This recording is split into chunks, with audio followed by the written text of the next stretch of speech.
Hey guys, today we're going to take a look at the Walther P99 Compact.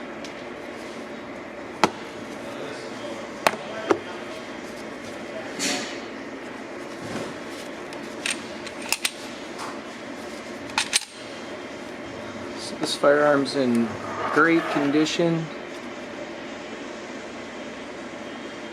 Manufactured in 2006.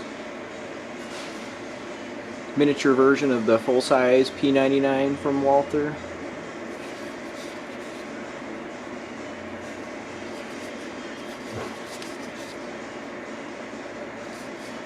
This guy comes with the original factory case,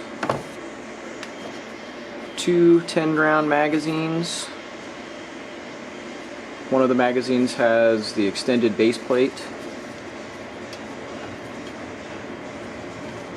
Original manual, and also the replacement backstrap and replacement front sights, different sight heights.